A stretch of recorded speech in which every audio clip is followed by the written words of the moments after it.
Chapter 1. The Girl Who Never Looked Up. Everyone in Greenfield Park knew 12-year-old Lily Harper as the blind girl in the wheelchair. Every afternoon, her father, Daniel Harper, pushed her slowly along the gravel paths, speaking softly so as not to startle her. Lily always wore dark sunglasses, no matter the weather. Rain or sun, morning or evening, she never took them off. Her head stayed bowed, hands folded neatly on her lap, silent as a statue. Daniel had learned that silence was safer. People stared less when he spoke for her. She can't see, he would explain gently to curious strangers. And she doesn't talk much since the accident. The accident. That single word had become the foundation of their lives. According to Daniel's wife, Margaret, the accident happened 2 years earlier. A fall down the stairs. A head injury. Permanent damage. Blindness. Trauma. Margaret had been home alone with Lily that day.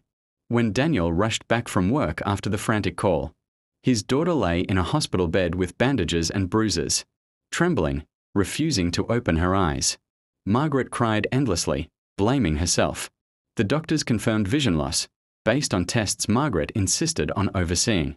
Daniel believed her. Why wouldn't he? Margaret had always been organized, protective, almost controlling. She handled Lily's medications, appointments, even her schooling from home.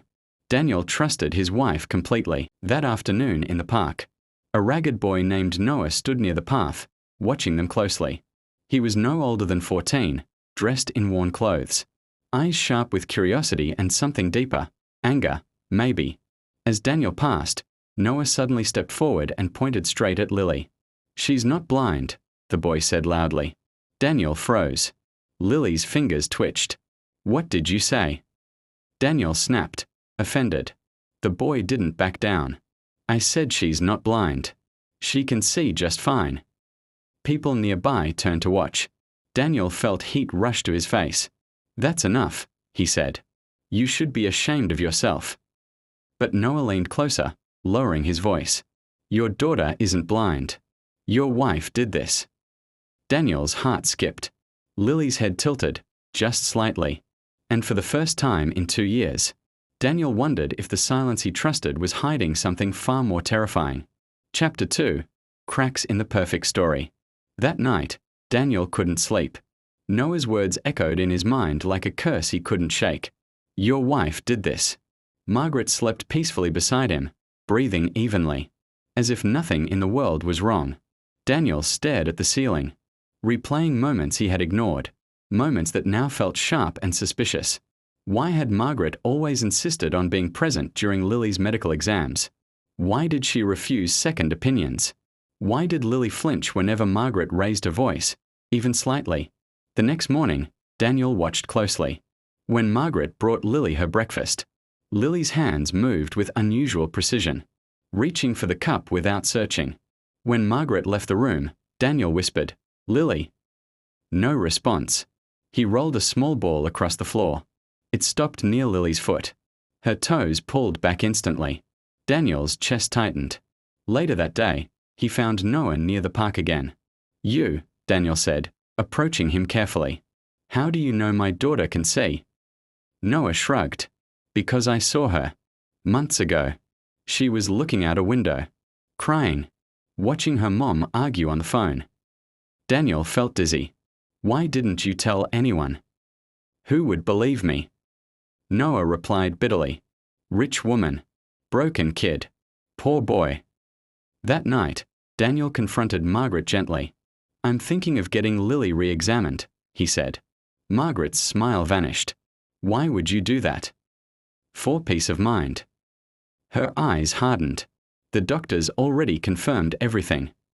"Doctors you chose," Daniel said quietly. Margaret slammed her hand on the table. Lily flinched. In that moment, Daniel saw it clearly. Not a grieving mother, but a woman guarding a secret. Chapter 3. The Truth Behind the Sunglasses. Daniel waited until Margaret left for a weekend conference, something she rarely did. Alone with Lily, he knelt in front of her wheelchair. His voice trembled. "Lily, sweetheart, can you see me?" Silence stretched painfully. Then, slowly, Lily nodded. Tears streamed down Daniel's face. He gently removed her sunglasses. Her eyes, clear, focused, afraid, looked straight into his. "She said you'd leave us," Lily whispered. "She said if I told you, you'd hate me." Daniel held her tightly as she cried, the truth spilling out. Margaret had forced her to pretend after discovering. Daniel planned to leave the marriage. The lie kept him trapped, out of guilt, responsibility, fear. Margaret had drugged Lily lightly at first, controlled her, threatened her. Daniel recorded everything. Doctor visits, confessions, evidence. The mask was finally falling. Chapter 4. The Wife Who Lied Too Long.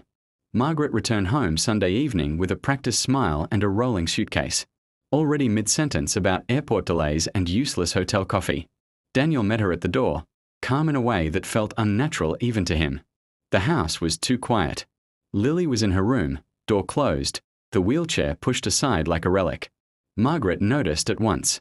Her eyes flicked down the hallway, then back to Daniel. "Where's Lily?" "Resting," he said. "She's had a big weekend." Something in his tone made Margaret stiffen. She set the suitcase down slowly. "What do you mean?" Daniel didn't answer. He walked to the kitchen table and placed his phone there, screen facing up. He pressed play. Lily's voice filled the room, soft at first, then steadier. She spoke of the threats, the pills, the rules, the sunglasses, the rehearsed silences, the lies she had been taught to repeat until they became muscle memory. Margaret lunged for the phone. Daniel stepped back. "Don't," he said, and for the first time in years. His voice carried authority Margaret could not bend. "I have copies." Her face drained of color. "You don't understand," she whispered. "I did it for us." "For you," Daniel corrected. She sank into a chair, hands trembling. "You were going to leave," she said. "I could feel it. You were slipping away. And then I thought, if she needs you, you'll stay. You're not the kind of man who abandons a broken child." Daniel stared at her, the woman he had trusted with his daughter's life. "So you broke her instead." Margaret began to cry, sharp and desperate. "I never hurt her." Daniel's jaw tightened. "You stole her voice. You stole her childhood. That's harm enough." The knock came just after midnight, measured, official. 2 police officers stood on the porch. Behind them, a social worker. Daniel opened the door without hesitation. Margaret screamed when they read her the charges. Emotional abuse. Medical fraud. Endangerment of a minor. She thrashed, pleaded, begged Daniel to explain, to fix it. He didn't speak as they led her away. Lily watched from the hallway, barefoot, her eyes wide but steady. When the door closed, she let out a breath she'd been holding for 2 years. The weeks that followed were heavy but healing. Doctors confirmed what Daniel already knew. Lily's vision was intact. The damage was not physical, but it was real. Therapy began. School plans were made. The wheelchair was donated. The sunglasses stayed in a drawer. One afternoon, Daniel took Lily back to Greenfield Park. The gravel path looked the same, but everything else felt different. Lily walked beside him, hesitant at first, then freer with every step. She squinted in the sunlight and laughed, a sound so bright it startled them both. Noah stood near the old bench, hands in his pockets. When he saw Lily walking, his eyes widened. "You told the truth," Lily said, meeting his gaze. He shrugged, uncomfortable. "Someone had to." Daniel shook his hand. "Thank you." As they walked away, Lily looked up, not at the ground, not at her feet, but at the sky stretching endlessly above her. For the first time, she wasn't hiding. And for the first time, Daniel knew the truth had finally done what silence never could. It had set them free. Chapter 5. The Girl Who Finally Looked Up. The courtroom was quieter than Lily remembered silence ever being. Not the heavy, frightened quiet of her bedroom at home, but a stillness that felt expectant, like the world was holding its breath. Lily sat beside her father, her wheelchair no longer a prison but a precaution. Daniel's hand rested over hers, steady and warm. For the first time in years, she wasn't wearing the sunglasses. Margaret sat across the room. She looked smaller somehow. Her hair was still perfectly styled, her posture rigid. But the control she once radiated had cracked. When her eyes met Lily's, they didn't soften. They flickered, with fear. The judge spoke calmly. Doctors testified, new ones this time. Independent ones. They explained the absence of physical damage, the effects of prolonged sedation, the psychological conditioning. Words like medical abuse and coercive control echoed through the room. Then Lily was asked to speak. Daniel squeezed her hand. "You don't have to," he whispered. "I know," Lily said, and stood. Gasps rippled through the courtroom as she rose, slowly, shakily, but on her own feet. She held onto the chair for balance, her legs weak but willing. She lifted her head. For 12 years, Lily Harper had been taught that looking up was dangerous. Now she did it anyway. "My mom told me I was fragile," Lily said, her voice small but clear. "She said the world would break me if I saw it. She said my dad would leave if I didn't need him." Margaret shook her head violently. "She's confused." "I'm not," Lily said, louder now. Her hands trembled, but her eyes didn't waver. "I was never blind. I was scared." Silence followed, thick, final. When the verdict came, it felt almost distant.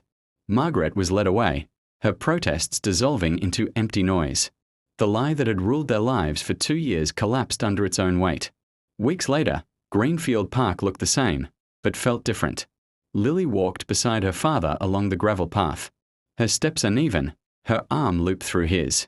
Noah sat on a bench nearby, tossing crumbs to pigeons. When he saw Lily, he grinned. "You look taller," he said. Lily smiled back. "You look less angry." Daniel watched them. Something like peace settling into his chest for the first time in years. Lily stopped walking and tilted her face toward the sky. The sun was low, spilling gold through the trees. She closed her eyes, not because she had to, but because she wanted to feel it fully. Then she opened them. And this time, she didn't look down. She looked up.